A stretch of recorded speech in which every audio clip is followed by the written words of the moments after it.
Naramdaman po ng mga taga-Cagayan ang bagsik ng bagyong Ophel. Kabi-kabilang pinsala ang idinulot sa lalawigan pati na sa katabi nitong Ilocos Norte.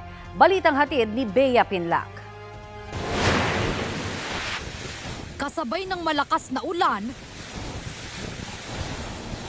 nakabibinging hangin ang humampas sa iba't ibang bahagi ng Cagayan sa pananalasa ng bagyong Ophel na naging super typhoon kahapon. Naglandfall ito sa bayan ng Bagao. Isang paaralan ang nagtamo ng matinding pinsala. Nagkalat ang mga yero.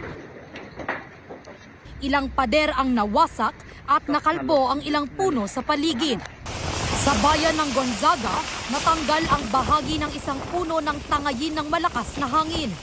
Bumaha naman sa Barangay Flourishing dahil sa pag-apaw ng Estaca Dam. Malakas ang agos ng ilog na sakop ng Amulong, pati ang hampas ng alon sa Fuga Island sa bayan ng Apari.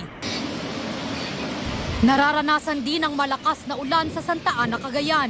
Halos mag-zero visibility na rin doon dahil sa lakas ng ulan. May mga pamilyang nananatili sa mga evacuation center, pero dahil sa pinsalang dulot ng iba pang nagdaang bagyo, kulang na ang mga silid-aralan na pwede nilang tuluyan. Sa ibang lugar sa lalawigan, sapilitan na ang pagpapalikas. May ilan naman na kinailangang i-rescue. Bukod sa Cagayan Valley, ramdam din ang bagyo sa Ilocos Region. Nakararanas na rin sa Lawag City ng malakas na ulan.